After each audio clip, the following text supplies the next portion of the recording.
Oi, Clérison. Tá conseguindo Olá, me ouvir? estou conseguindo te ouvir. Acho que não entrou, foi o meu aqui. Você está vendo minha imagem? Tô vendo sim. Tô O vendo a meu sua aqui que tá imagem. Consigo te bugado ouvir mesmo. bem também. Ah, massa. Show. E Beleza? aí, tudo bem com você? Beleza, então. Tudo ótimo. Tô nervoso? Tô. É muito mais fácil dar aula, enfrentar uma sala com 40 meninos do que uma câmera na sua frente. Eu estou vivendo essa experiência aqui agora como igreja, né? Muita novidade para a gente isso também. Uma coisa é a gente pegar uma mensagem pregada e botar no YouTube. Outra coisa é você estar transmitindo na Sim. hora, o que falou, falou, já era, não tem como voltar. Essa experiência aqui de Tô- ter interação, né? É minha primeira Aham. experiência de ser diálogo. Eu também. Primeira vez que eu faço isso. Rafael falou que ele tá nervoso também. É. Então, pessoal, boa tarde a todos, né? Sejam todos bem-vindos. Esse é o segundo papo de escola que a gente está fazendo. Na semana passada, na quarta-feira, a professora Franciele e a professora Rosana também fizeram, né? Foi o nosso primeiro. E a ideia é que todas as quartas, sempre nesse horário de 4 horas da tarde, que a gente tenha esse bate-papo, que vá a cada semana novas pessoas, né? Estando aqui para conversar com a galera, e a ideia é a gente fazer um diálogo mesmo. Então, quem está acompanhando pode fazer suas perguntas, manda aí, a gente vai trocando ideias, vai conversando e interagindo na medida que o papo for rolando. Então, em nome da escola, eu queria agradecer muito a presença do Clériston, dizer que é um prazer muito grande ter você aqui participando desse momento com a gente, né? Que a escola valoriza muito a sua colaboração, é um parceiro nosso, né? Várias vezes a gente troca umas figuras ali e pede socorro, e que para a gente é muito importante que você esteja aqui. A alegria e a honra é toda minha, né? Uma alegria de estar aqui conversando com a sua pessoa, que é alguém que eu respeito muito, que eu admiro muito, né? A gente trabalhou aí durante um bom tempo. E para mim é sempre um prazer estar servindo a escola. Estamos aqui sempre para o que der e vier. Quando puder aglomerar de novo, vamos aglomerar todo mundo aqui dentro, a formatura, que Por não demore favor, muito. é isso aí. Então, ó, o objetivo, né, da live de hoje, fazendo a nossa apresentação para quem não me conhece, eu sou o professor Paulo Ricardo, sou professor de biologia do turno vespertino, trabalho na escola desde 2014. E a ideia da live de hoje é a gente bater um papo sobre ciência e fé. Parece que para algumas pessoas isso pode ser uma coisa que não conversa, né? Que são polos opostos de uma realidade. E a ideia é a gente debater sobre isso. Será que é isso mesmo? Será que esses dois assuntos não podem estar na mesa para debate? E por isso a gente convidou o querido pastor Clériton para bater esse papo com a gente. Vamos lá. A gente bem que pensou assim, né? O que a gente pode falar? Como a gente vai trazer essa conversa para a galera, né? Para o público todo. E a gente decidiu começar pelo início. E então, ajuda aí, Clériston. Qual que é a origem? Da onde vem? Como é que surge a religião? A fé, né? Beleza. É, me apresentando também, né? Caso alguém não me conheça, a gente tem bastante gente aí que não é da minha época.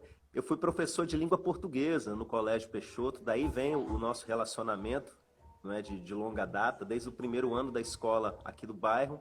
E de uns anos para cá eu precisei sair, eu era professor efetivo, mas como eu também sou pastor aqui da Primeira Igreja Batista em Nova Almeida, não estava dando conta, né, de conciliar as duas coisas e tive que fazer uma escolha.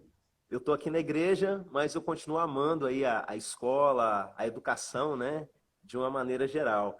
Mas respondendo aí a sua pergunta, né, a religião ou as religiões são uma coisa muito antiga na história da humanidade, bem mais antiga que a ciência. A humanidade convive com as religiões desde que ela surgiu, não é?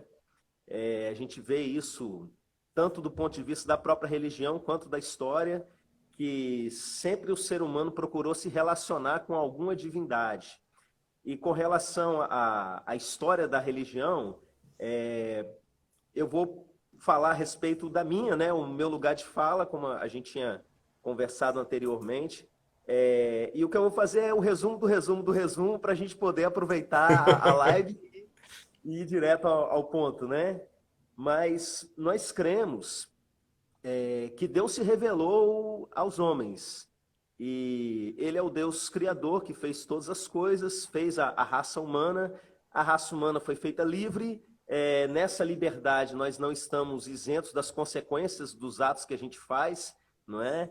E justamente por isso, nós, em um ponto lá do início, nos afastamos dele e trouxemos grande consequência para todo o planeta, por conta desse uso da nossa liberdade.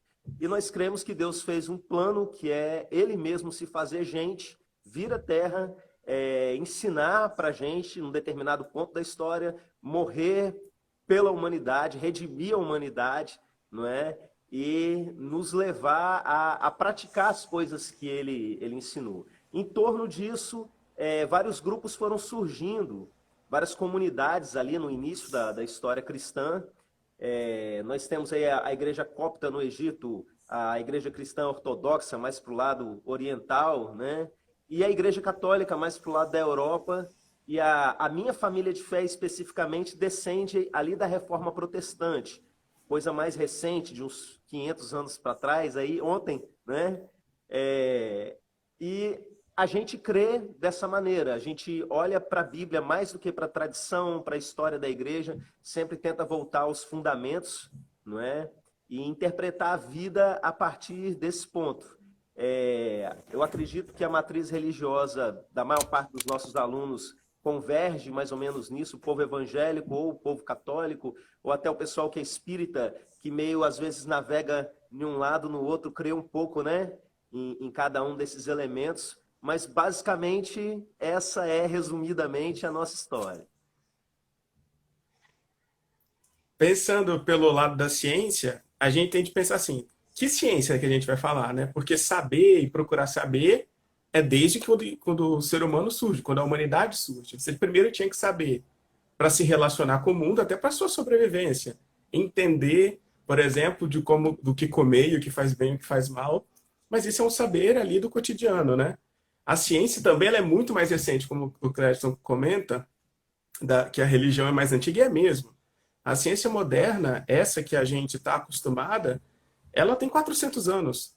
Antes disso, quando a gente vai pensar lá no passado, não quer dizer então que não se produzia conhecimento, ou que não produzia ciência, mas ela era muito diferente da maneira que a gente conhece hoje. Então, desde quando a gente fala lá da Grécia Antiga, por exemplo, o conhecimento ele já começa a se modificar. Era importante saber e até saber por conhecer, o saber por saber, como eles diziam, né? A filosofia vem aí como a mãe das outras áreas, a mãe da ciência. E aí, a partir dessa especialização, de quanto mais você conhece sobre determinada área, ela vai se dividindo e vão formando as outras áreas da ciência. Quando a gente chega ali, século XVI, XVII para frente, é que o método de estudar a ciência é que ele se torna algo mais importante. Então, seguir um método, aquela linha de experimentação, transformar aquilo em dados matemáticos para analisar, vem fazer com que a ciência moderna nasça. Então, século XVI, XVII para frente, até o século XIX, então, pipoca um monte dessas teorias famosas que a gente conhece hoje, vários pensadores importantes surgem. Aí se a gente pode falar lá atrás de Galileu, por exemplo, que foi um dos primeiros, né, a trabalhar com essa sistematização da ciência. A gente tem ali ainda a filosofia caminhando junto, vários filósofos importantes também contribuindo. Aí a gente vem para Descartes, Newton, já também muito famoso, aproximando mais da gente. E o amadurecimento da ciência como um método, um jeito de pensar, um jeito de construir conhecimento. Então, olha que interessante, né? Esse mundo que a gente conhece hoje, a maneira de pensar cientificamente falando, é tão nova, 400 anos só. A gente pensa na história da humanidade, por exemplo, e olha como o mundo já se transformou, né? completamente. Se a gente pega nos últimos 100, 150 anos, então, essa modificação é gigantesca. Mas é por aí. A gente ainda está construindo e aprendendo muita coisa. Sim, Rafael, os gregos estão sempre metidos na história. Pessoal, podem ir comentando, fazendo perguntas, que a gente vai fazendo essa conversa. E daí, então, a gente entra nessa história, no assunto da live, né? Tem conflito nessa história? Para mim não devia ter, mas para muitos grupos tem, né?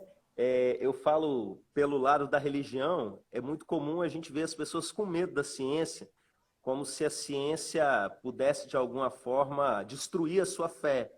E eu acredito que em alguns casos, dependendo da consistência da fé da pessoa, isso até possa acontecer. Mas é muito comum a gente ver, né, um receio, um pé atrás e às vezes até uma negação com relação à ciência por conta de grupos religiosos. E por outro lado, eu vejo também algum grupo do lado da ciência, que é uma parte dos ateus, nem todos os ateus têm essa característica, né, mas uma parte dos ateus gosta de se colocar como, olha, nós estamos superiores, e fazem um bullyingzinho aqui, uma cutucada ali e tal, às vezes até criticando a religião e a fé por coisas que a gente nem crê, mas a gente vê principalmente em redes sociais, né? Essas coisas, às vezes, na forma de brincadeira, outras formas mais agressivas, e a gente percebe que existe, né? Mas não deveria. E do meu ponto de vista, e historicamente, no meu entendimento, é o que não faz o menor sentido você colocar em posições antagônicas, né? Por quê?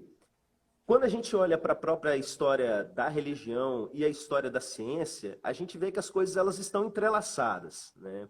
A cosmovisão cristã, ela sempre incentivou a busca pelo conhecimento. A gente vê na própria ideia da criação, né? Como que Deus ele não deu spoiler do conhecimento que a humanidade deveria construir. Tipo assim, se virem aí, construam o conhecimento de vocês, e a gente vai vendo a figura de Salomão na Bíblia, por exemplo, que parava para catalogar animais, plantas, que não era ciência ainda, mas existiam algumas características nesse saber pré-científico, né? E ao longo da própria história da igreja, pelo fato da fé cristã, a criação ser uma coisa e Deus ser outra coisa, a criação ser dessacralizada, não é? Ela passa a ser objeto de estudo. Quando Deus cria o homem lá no Gênesis, ele fala para o homem sujeitar a natureza a ele. Então, faz parte da pegada original, né? E aí a gente vê vários personagens da história da Igreja Católica, monges, dando diversas contribuições na pesquisa científica, e ali na Reforma Protestante que é o grande salto, porque até Weber vai falar a respeito disso, né?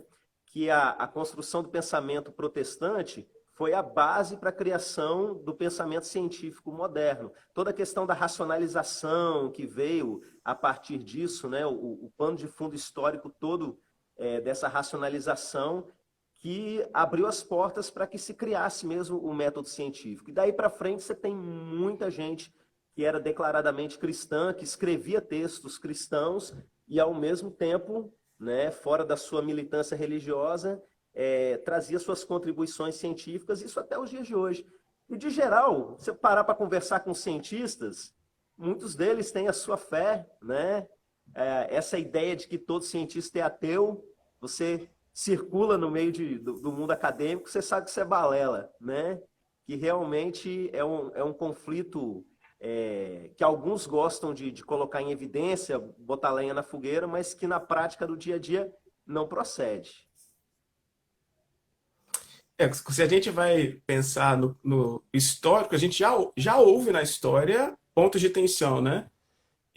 Mas se a gente vai pensar nos de convergência também houveram muitos. Quando a gente fala, você estava comentando, né, de pessoas cristãs que contribuíram, por exemplo, para o pensamento científico, você tem vários, você citou de monte, tem o Mendel, por exemplo, que foi da genética, muito importante. Vários padres pesquisadores, matemáticos que contribuíram com a elaboração de teorias a respeito dos fenômenos naturais, a explicação do mundo. Então, a gente teve vamos dizer assim, essas rusgas no passado, mas que não faz o menor sentido se a gente pensa no mundo atual, né? É isso que você disse. Quando a gente estimula essa disputa, é importante que a gente tenha uma leitura aí do que está acontecendo. Ela é favorável a quem? A quem que interessa que eu não tenha acesso a um determinado tipo de conhecimento? Que eu não entenda sobre ciência, que eu não entenda as religiões, por exemplo, as motivações e a doutrina como acontece. Porque quando você é negado, e o medo também te gera essa negação, como o Cleiton comentou. Se eu ponho medo nas pessoas de fé de conhecer a ciência, ela abre mão daquilo porque aquilo vai parecer errado para ela. E se as pessoas que não creem, por exemplo, ou aquelas que estão na pesquisa científica, se elas entendem que as pessoas de fé elas são menores ou elas são menos inteligentes, você também cria preconceitos com aquele grupo. E isso tem interesse, é óbvio que tem interesse. Alguém está querendo dominar um discurso. E ao dominar o discurso, dominar a sua cabeça. Então é isso que a gente tem de pensar muito, né? O conflito, ele é criado. E ele é alimentado por um grupo que tem interesse que você pense de determinada forma. Aí a gente tem de voltar para pensar aqui, quem que interessa isso, né? Isso é de fato algo que faz com que a gente evolua como ser humano, como sociedade? É necessário haver essa disputa? Eu vi uma charge recente, Clériston, da Laerte, não sei se você conhece. Conheço. Desde criança. Que Ela ótimo. era um grupo de pessoas, né? E daí elas começam a construir um muro. E aí uma pessoa pergunta assim, mas por que a gente está construindo esse muro? Ela fala, para nos proteger dos nossos inimigos. Aí a galera fala, mas a gente não tem inimigo. Aí o muro tá subindo, né? Aí quando ela termina o muro e tá lá em cima, fala, mas a gente vai ter. Ou seja, se eu criei um muro, se eu criei uma divisão que não existia, eu vou, obviamente, afastar as pessoas. E daí, se eu afasto, é mais fácil transformar ela num inimigo, né? Uma coisa que eu não devo ter acesso. Sempre tem a questão do poder por trás. Toda vez que Uhum, eu vejo alguma autoridade religiosa, por exemplo, negando ao povo o conhecimento, há sempre uma sede de domínio por trás daquilo, né? Normalmente usa-se o medo para controlar as pessoas e coisas desse tipo, e não só do lado religioso, mas de toda forma, e as pessoas elas vão dando prosseguimento a isso, mesmo o pessoal do lado da ciência, sem se perguntar e sem entender, entra na dança e vai tocando o barco, né? Às vezes por uma questão de identidade pela diferença. Para eu poder formar a identidade do meu grupo, eu vou realçar aquilo que é diferente do outro grupo. E a muralha vai crescendo. Um exemplo interessante disso, eu presenciei há vários anos atrás aqui na igreja, coisa de uns 18 anos talvez, né? Na época que a gente estava aqui no Templo Pequeno. Na época, a gente ajudava algumas igrejas lá em Cuba. E nós recebemos um pastor de Cuba aqui. A história da igreja cubana era muito sofrida, né? Por conta do regime autoritário e progressivamente como que o regime de Fidel Castro foi destroçando, ou tentando fazer isso, né? Criando leis para ir dificultando o trabalho da igreja. E ele deu um testemunho aqui, ele ia falando em espanhol, o meu irmão ia tentando traduzir para a gente, e eu achei curioso uma coisa. Ele foi cantar um dos hinos que eles cantavam lá na igreja deles, né? Lá em Cuba. E era em salsa, já de início, já achei muito diferente. E o tema do hino que ele apresentou, né? Eu me lembro de uma frase até hoje que era assim: "Eu não sou mono, eu sou um hombre." Eu não sou um macaco, eu sou um homem. E assim, por que essa diferença? A igreja brasileira não está cantando essas coisas, né? Mas por quê? A violência contra a população no sentido de agredir a religião por conta do regime do país era algo tão agressivo que a maneira deles se portarem dessa forma era um ato de resistência mesmo. De resistência do grupo, de dizer, olha, a minha crença é essa, não adianta vocês colocarem isso de cima para baixo, sendo que, na verdade, a ciência não deveria estar sendo usada como arma de opressão de um povo, né? Na verdade, as coisas deveriam ser, como eu falei historicamente vinham sendo construídas, cada um dá a sua colaboração, a ciência enxerga por um ponto de vista, a fé vai enxergar outras coisas, aquela parábola, né, que às vezes o pessoal conta, tem um elefante e eles vão apresentar um elefante para um grupo de cegos. Aí um cego pega na tromba e descreve algo como uma cobra, alguma coisa assim. Outro pega na orelha e já descreve outra coisa. Outro pega no corpo do elefante e cada um vai dizer que o outro está errado. E no fim das contas, são pontos de vistas para o mesmo objeto de estudo que cada um pode dar a sua colaboração. Não deveria haver essa diferença, mas quando há, a gente sempre tem que se perguntar, quem está alimentando isso? E por quê, né? É o quem e o porquê. Qual que é o interesse em criar essa divisão, a quem que vai beneficiar esse tipo de comportamento, né?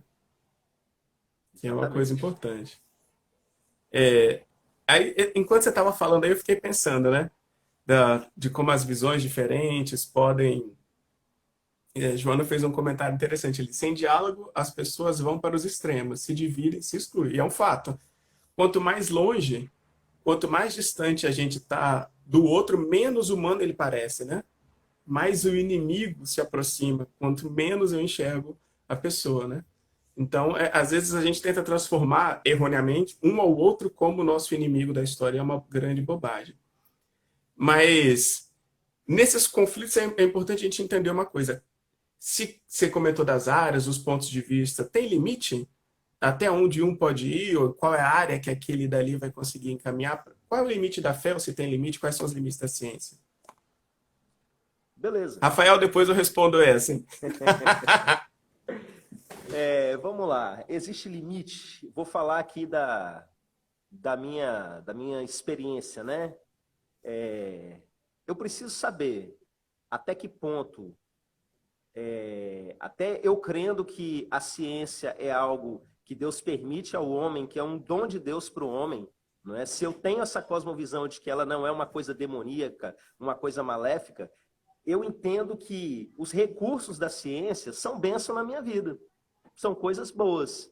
Então, Deus pode curar pelo milagre? Pode, e Ele faz. Mas Ele também pode curar pelo médico e pelo remédio, e é Ele, no fim das contas, dentro da minha cosmovisão, né?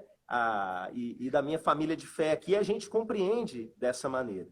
E entendendo isso, fica muito tranquilo para a gente entender os limites, não como algo limitador no sentido negativo, mas de saber que cada um tem a sua contribuição para dar, não é?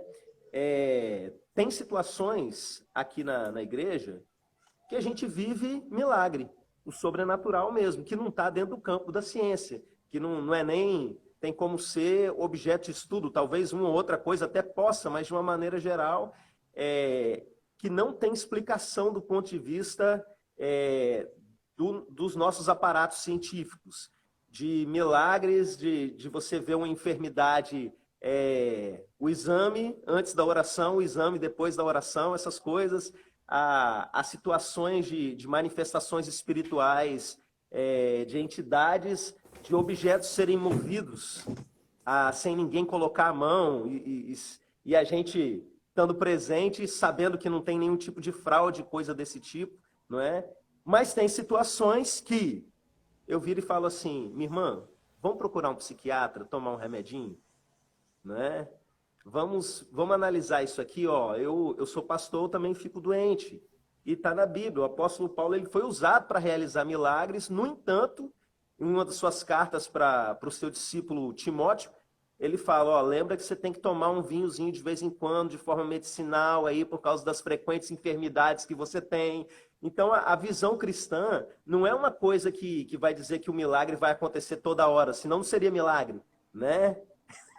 Seria rotina, não teria nem esse nome, mas são coisas especiais que acontecem em momentos especiais pela autorização de Deus, mas ele permite que a gente use o conhecimento, a ciência, da forma para auxiliar a vida da gente. Então, aqui na igreja, quando eu percebo, essa pessoa precisa de psicólogo, ela não precisa de doutrina nesse momento. A mente dela se desorganizou de uma forma que ela precisa da ciência. A ciência é uma coisa boa. Eu mandei, aliás, eu mando direto gente para psicólogo, gente para médico, fala, ó, um remédio você vai tomar aí, vai ajudar a regular seu sono, né? Vai lá, conversa com o Ô, Cléris, psiquiatra, né? e é importante, assim, essa fala sua é muito importante, porque às vezes eu vejo um discurso que diz assim, é falta de Deus, né?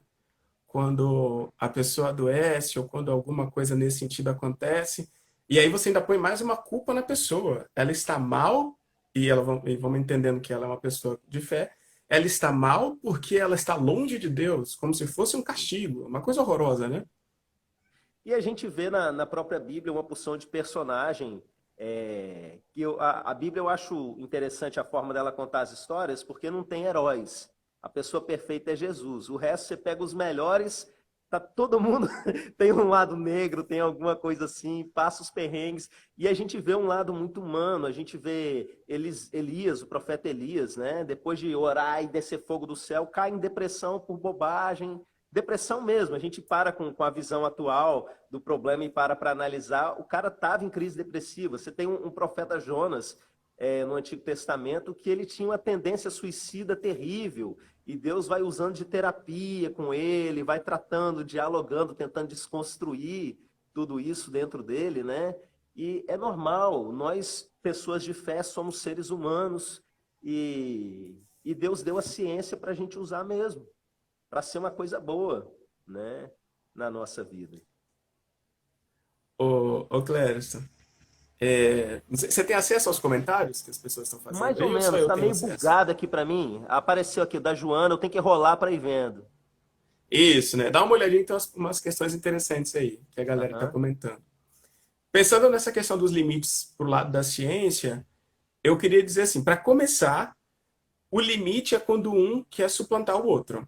Toda aham. vez que um se quer dominante, se quer, aí eu vou usar a palavra autoritário, né? Se colocar sobre o outro de maneira que o outro não possa existir ou de que ele não tenha validade, eu acho que esse é um limite. E que a gente precisa ter isso claro, porque algumas vezes na história, você citou aí quando você falou de Cuba, por exemplo, a relação do regime com a religião, e já houve o contrário na história também, né? De algumas religiões que perseguem pessoas que não, ou não seja nem daquela determinada religião, ou com pensamento livre ou não religioso. Então, toda vez que uma se propõe a suplantar a outra, se quer dominante como forma de visão de mundo, eu acho que já é um limite. E que está totalmente no caminho errado, né? Na forma de existir. E aí você comentando, né, sobre essas questões do sobrenatural, eu penso que a gente precisa compreender qual é o papel mesmo de cada uma. Qual é o papel da religião e qual é o papel da ciência?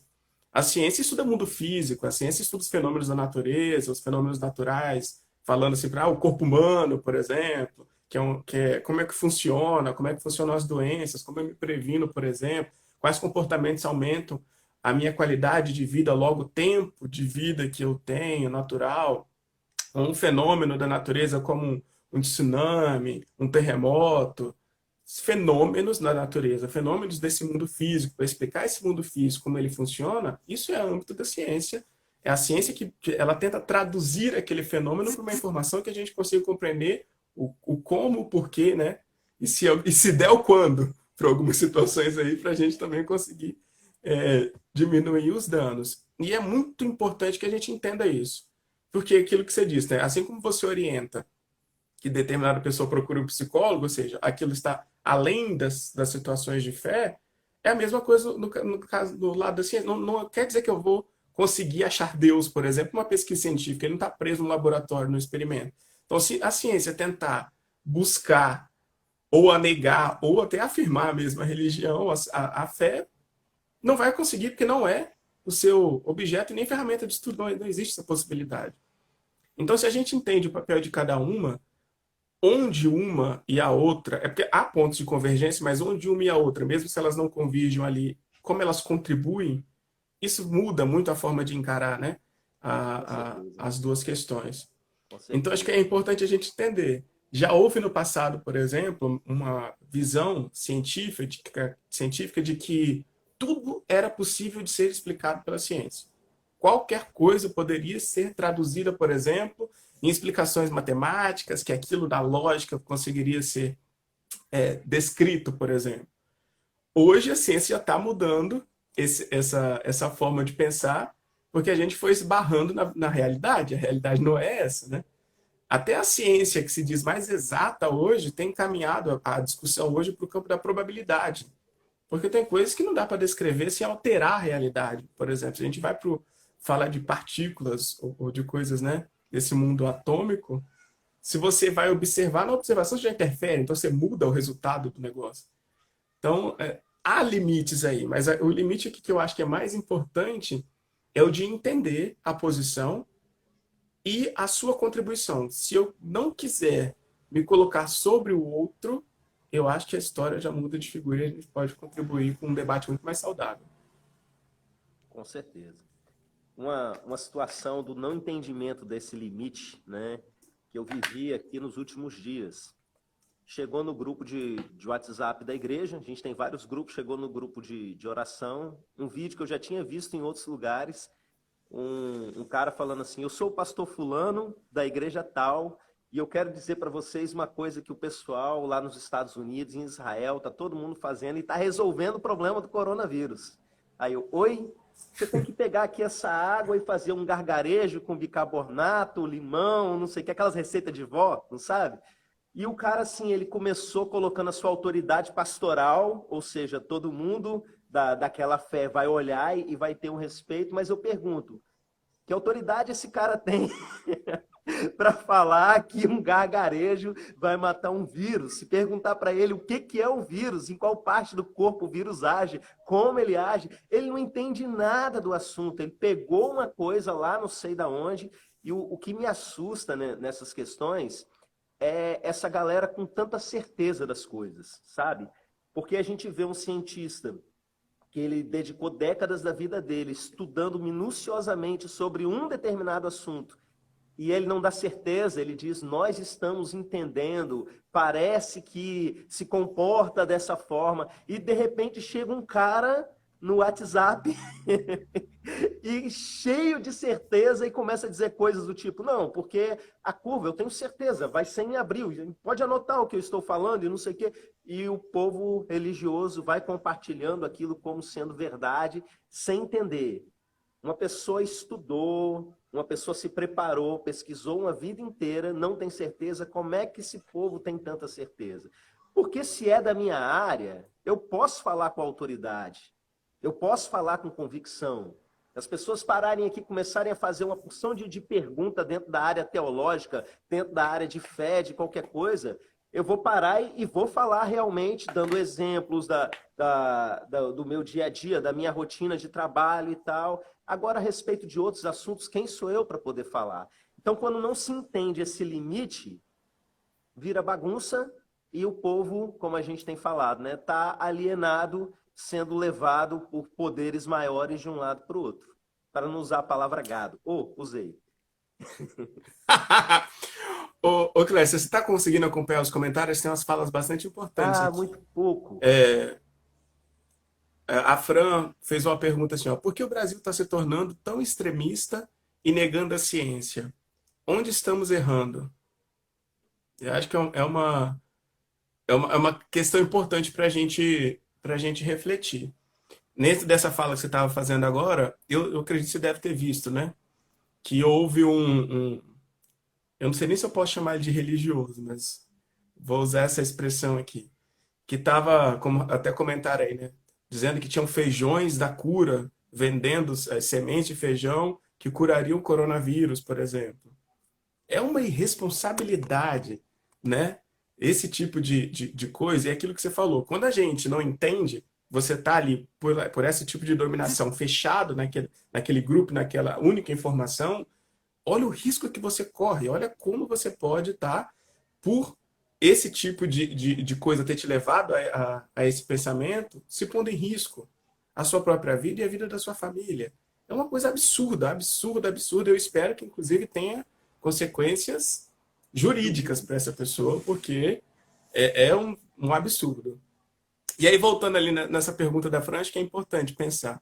Por que Sim, será que a gente está se tornando tão extremista eu com acredito. esse movimento de negação, né, tão grande? isso não é um fenômeno exclusivo do Brasil, né? E É eu acho que importante ele tem entender isso, né? muito a ver com o tipo de sociedade da informação que a gente vive. Nós somos muito movidos pelas redes sociais. E as redes sociais potencializaram uma coisa que a gente já fazia naturalmente, não é? Que são as bolhas sociais. E só para o pessoal aí que talvez não saiba direito o que, que é isso. Vocês lembram lá da época da campanha à presidência? Era muito comum a gente ver no Facebook uma setinha apontando para o perfil da pessoa. Essa pessoa pensa isso, isso, isso. Se não gostou, me exclua, não é? E as pessoas foram se fechando em grupos onde todo mundo dos seus contatos vai bater palma para aquilo que a pessoa fala. Ela não aceita o contraditório, porque o contraditório é estressante, né? Você vai ter que pensar, vai ter que pesquisar para poder responder, e a gente foi se fechando nessas bolhas. E aí a gente vê algumas pessoas que tinham uma leitura da realidade razoável, que a gente conhecia ao longo dos anos, de repente transmitindo fake news com a maior convicção do mundo, sem saber das outras informações que o outro lado que a outra bolha social tem. Então ficam dois grupos com partes da verdade e muito das mentiras, e essas paredes, né, esse extremismo vai sendo gerado. Uma dessas bolhas está nessa linha ideológica da negação da ciência. Você vê, por exemplo, um dos grandes, como é que chama? Um dos grandes fundamentos ideológicos do presidente da República e de boa parte da sua equipe é um cara que ele é anti-vacina, não é? E se ele, com o peso de Até a autoridade que Terra, tem, ele vê que essa história de terra plana, esse cara. ele vai e Tem isso vem, ainda, né? né? Nessa daí e tal, dá uma flertada com o assunto, mas no fim das contas, o que isso acontece? O que isso gera em muita gente que segue? Acaba, pela maneira como a pessoa fala, por eles darem muita credibilidade para a pessoa, acabam considerando. Então, deve ser verdade, está todo mundo sendo enganado, vacina causa autismo, né, e coisas Pelo desse amor tipo. de Deus. É Aí o medonho. ateu falou, né? Pelo amor de Deus. E aí vai causando um tanto de mortes na nossa geração, e eu diria milhões aí no decorrer das próximas décadas, por conta de uma fala irresponsável, não é? E por causa das bolhas sociais, porque eu vejo as pessoas compartilhando esse tipo de coisa, não são pessoas ruins, são pessoas isoladas, são pessoas que realmente só recebem informações das mesmas fontes, não é? E estão presas dentro daquilo com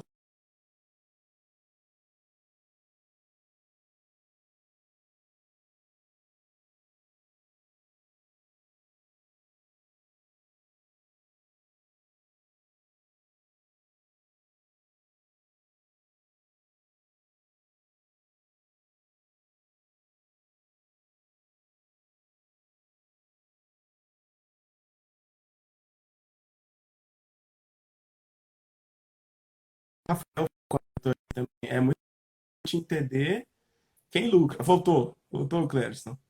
voltou. Voltou. Quer terminar? Depois eu continuo.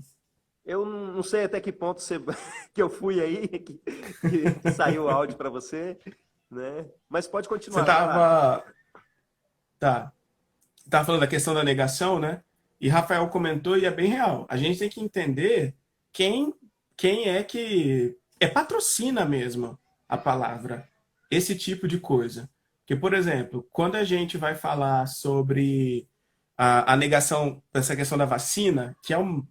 Eu não, gente, me desculpa, mas eu não consigo usar outra palavra que não seja estupidez. É uma estupidez você permitir que alguém corra risco de vida com algo que é completamente hoje, não há dúvida sobre a importância da vacinação na proteção das pessoas. E aí, elas não entendem como funciona, e aqui a escola precisa fazer uma crítica, uma autocrítica grande.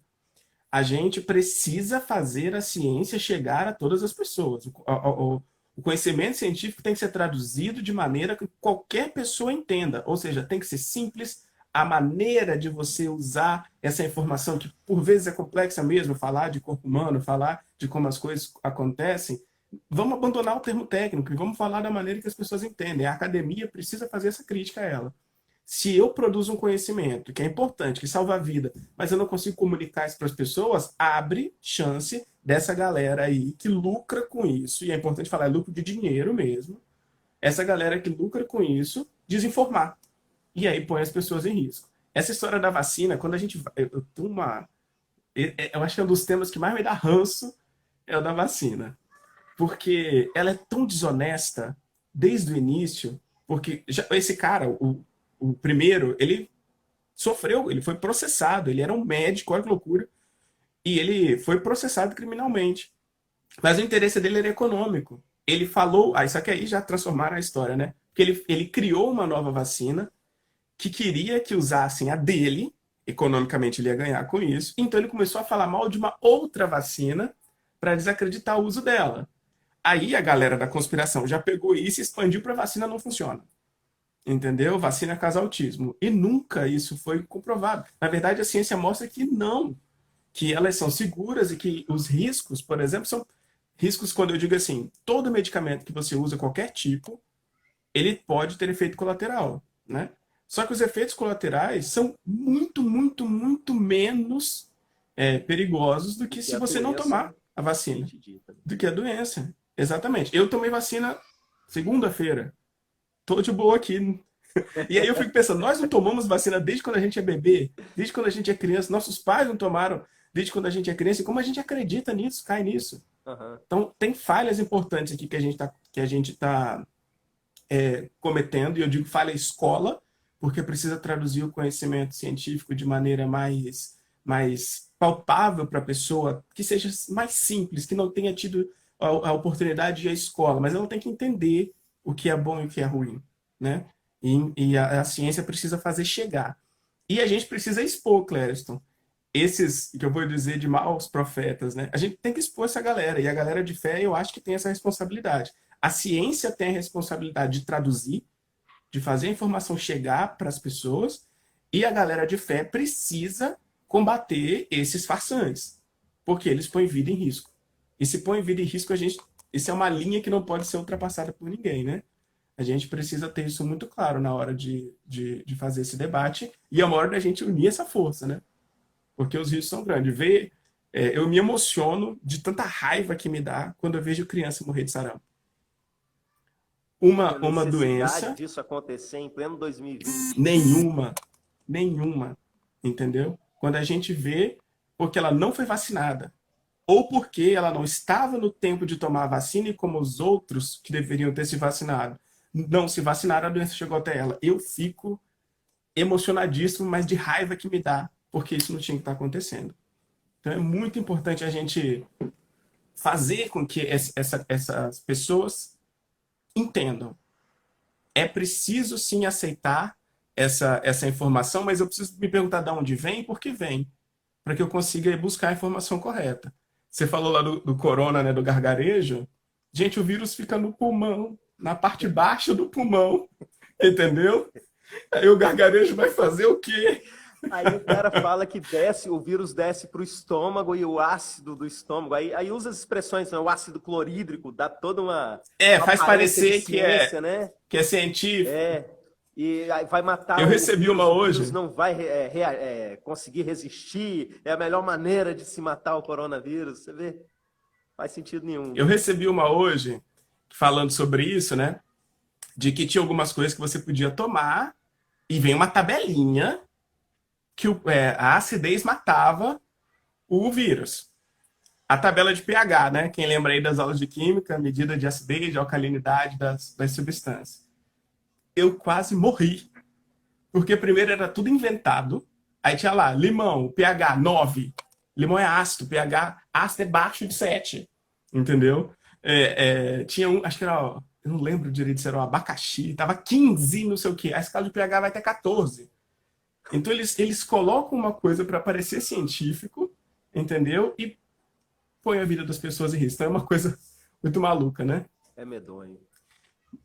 A gente já meio que misturou o próximo tópico da conversa, né? que a gente já está aqui aproximando do fim, já tem 45 minutos.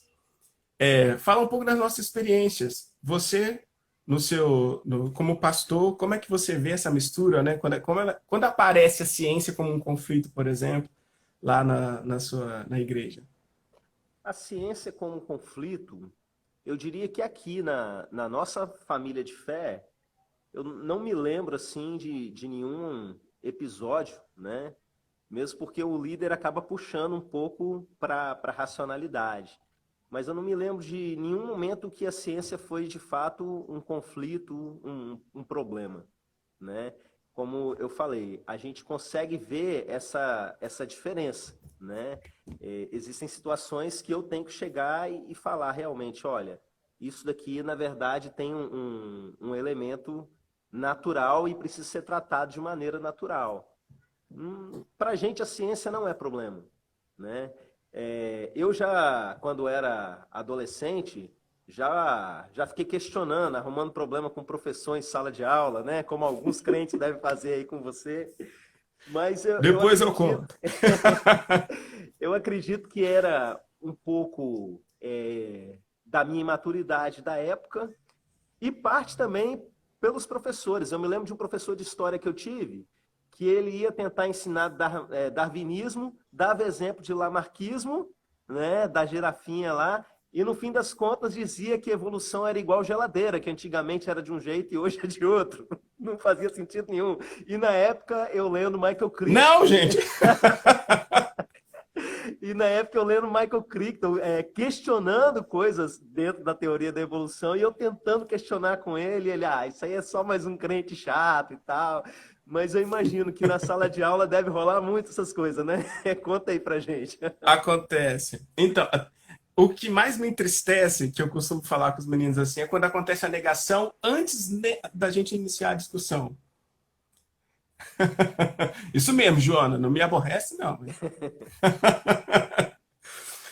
A teoria da evolução, quando a gente vai falar da origem da vida, a origem do universo, são os temas que costumam dar algum tensionamentozinho, né? E aí eu sempre peço aos meus alunos, sempre assim, eu falei, primeiro ouve, primeiro entende, depois a gente vai encaixando esse negócio aí. Mas se você negar o conhecimento antes de conhecer, não te acrescentou nada, você ficou exatamente onde você já estava. Então, se a gente se fechar e não compreender, eu acho que a gente fica mais pobre como pessoa, né? Então é onde eu tento. Mas eu ouço muito, Clésto, muito, muito. Ah, eu não acredito nisso daí, não. E a gente nem debateu ainda. Mas ele não acredita. Ou vem com as ideias completamente erradas, coisas que a ciência nunca disse. Rafael até fez a brincadeira aqui. Ah, o homem veio do macaco. Gente, a ciência nunca falou isso, entendeu? E aí a galera escutou tanta coisa errada que alimenta esse conflito, que aí já vem com a arma. Eu tô lá na frente, eu vejo os meninos tudo armadinho pra mim, assim, ó, com a ciência veio, que o homem veio do macaco, entendeu? Que Aham. eles não são macaco, não são primo do macaco. Então nós somos Mas irmãos, faz né? barulho igual, entendeu? Mas faz barulho igual, tudinho igual lá. Na sala de aula, então, quando junta a turma. Nossa senhora, começa aqueles gritos que eu tenho vontade de sair correndo, entendeu? Eu só vejo os macacos, mas ninguém veio dele ali. Então acontece muito dessas coisas e eu acho triste, porque você está se negando a evoluir, e evoluir aqui no sentido é do conhecimento mesmo. Como eu nego algo que eu não conheço? Quando eu nego, eu falo mais de mim do que da ideia, do que do conhecimento em si. Porque fui eu que desisti dele antes de entender, né? Então, isso acontece muito. Eu falo assim que eu tenho sorte que o conteúdo é do terceiro ano, porque os conteúdos do primeiro e do segundo ano, eles são menos polêmicos, né? Até De chegar no biologia. terceiro, você já ganhou intimidade com ele, está mais tranquilo, né? Torço, torço por isso, porque já fica mais fácil de conversar, né? Pois é. Mas eu já escutei situações, Clédio, que eu fiquei assim muito escandalizado. Quando eu trabalhei, por exemplo, o HIV com o segundo ano, é uma preocupação que eu tenho muito grande, porque é uma epidemia que tem avançado nos jovens. Então eu debato, eu levo filme para a gente conversar e tento debater isso de uma maneira que fique, que se eles entendam a real importância do que a gente está vivendo, né? Mas eu já escutei de estudante que o HIV não existe, e que o HIV não existe. Eu fiquei paralisado, levei uns 2 segundos assim para conseguir pensar. Que o HIV não existe, isso é coisa de quem não acredita em Deus. E eu fiquei paralisado, assim, até conseguir processar o que aquela pessoa estava pensando. Falei, meu Deus, o que aconteceu? Aonde foi que a gente desviou aí nessa conversa que alguém foi imaginar uma coisa tão terrível, né? E aí e eu logo penso, que exposição ela faz dela mesma, Aí, por né? outro Por conta lado, tem disso. o filho do pastor, o Aleph com 4 aninhos, né? Que não só sabe o que é HIV, como fica se questionando se o bacteriófago ele consegue matar o HIV, se o HIV é o maior dos vírus, porque os leucócitos vão morrendo e tal. A vibe dele é outra. Eu já vou enchendo a cabeça das crianças de ciência. Ao mesmo tempo que a gente crê que Deus criou todas as coisas, né? Entender os mecanismos disso, de maneira alguma, vai abalar a minha fé. Não é isso que tem que ser, essa segurança que tem que ser passado para o povo de fé. Gente, se você chegar no céu depois de brigar com todos os professores e chegar lá e Deus falar, então, eu criei a seleção natural, vai ficar com que cara, né? É tipo assim, se foi, se não foi, vamos estudar, vamos pesquisar, não é? O maior de tudo isso, você crê, Deus criou, amém, não é? E deixa a ciência fazer o trabalho dela e vamos entender, vamos pesquisar. E vamos ensinar ciência para as Ó, crianças. conta pro Aleph que no Brasil foi descoberto vírus gigantes. Então o Ele vai HIV adorar não essa. é o maior, tá? Foram descobertos aqui vírus gigantes. Sorte é nossa que não infecta humano. Então, vamos caminhar para o final, que já Vamos, estamos só com vamos. 5 minutinhos para acabar. Daqui a pouco o Instagram corta a gente. Sim. Então vamos lá, né? Eu acho que a gente já comentou bastante essa questão do negacionismo, né? Ele foi puxado até Aham. pelas conversas aqui da galera, e acho que a gente pode ir para o final mesmo. Comentar sobre quais as contribuições da fé, quais as contribuições da ciência para a vida da gente. Beleza, quer começar? Vamos lá. Eu acho que é muito nisso que a gente estava dizendo. É preciso reconhecer, por exemplo, o que era a vida do ser humano. A gente não precisa voltar muito tempo, não. Vamos 60, 50, 60 anos atrás só. O quanto a ciência melhorou a qualidade de vida das pessoas. O quanto hoje a gente consegue enfrentar situações. Você imaginar um mundo em que não existia antibiótico, por exemplo. E nós estamos falando de menos de 100 anos, entendeu? Não tinha antibiótico. E daí? Você pegou uma infecção, aquilo levava as pessoas à morte uma grande quantidade de vezes. A medicina, os avanços da tecnologia, isso que nós estamos fazendo aqui, da onde que veio? Se não do trabalho, do conhecimento científico. Então não dá, eu entendo isso, né? Não dá para negar que isso aconteceu e transformou nossa vida, transformou até a maneira com que a gente vive. A gente precisa aprender a lidar com isso, inclusive. A minha adolescência não tinha isso, entendeu? Não tinha. Então, nós estamos hoje vivendo uma outra era da humanidade, inclusive pelo avanço da ciência. E é uma coisa que a gente vai precisar aprender a lidar, porque não me parece que a gente vai retroceder nesse aspecto, né?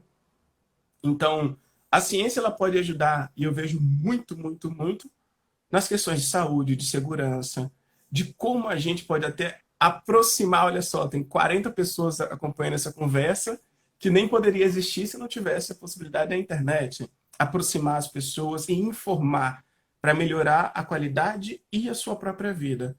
Quando eu nego esse conhecimento, eu estou negando qualidade de vida para mim mesmo. Eu tô me negando a possibilidade de experimentar outras situações. Então, pensando nesse momento tão complicado, nessa pandemia que a gente está vivendo, agora, negar a ciência te coloca em risco e a sua família. É preciso entender o que está acontecendo, como se prevenir, baseado na informação correta, buscar informação de qualidade. Esse negócio de correntinha de WhatsApp, de Facebook, ninguém, nem eu, se você confia em mim, nem eu, pelo amor de Deus, hein? Postei um negócio lá, nossa, é 100%, o que ele postou tá certo, essa é a verdade. Não existe verdade absoluta. Você precisa ir buscar sempre a melhor informação. Mesmo que venha de uma fonte que você confie inicialmente. Vamos conferir? Vamos ver se é isso mesmo? Vamos buscar nos portais de notícias sérios, de ciência sério, essa informação? É tudo muito novo, por exemplo, que a gente está vivendo agora. E buscar a ciência nessa hora é aumentar a chance da gente passar pelo que a gente está vivendo com o menor dano possível. Apesar de que toda vida é um dano trágico, né? Se a gente perde. Então vamos lá, né? O que que a fé pode trazer de contribuição nesse momento?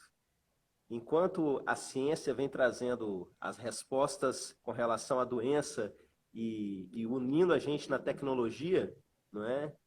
A fé vai fazendo com que a gente tenha força para enfrentar esse momento, não é? Como eu disse, é muito mais antigo que a ciência, e o que faz com que a gente continue vivendo sem pirar num mundo de tanta maldade, num mundo de tanta coisa ruim, né? O que ensina a gente a conviver, pelo menos é o que deveria ser, não é? Embora muitas fés caminhem num sentido contrário a isso, não é? É a religião mesmo. É a gente entender que o amor nesse tempo é mais importante do que tudo isso, porque sem o amor a gente pega o conhecimento científico e usa até para o mal, não é?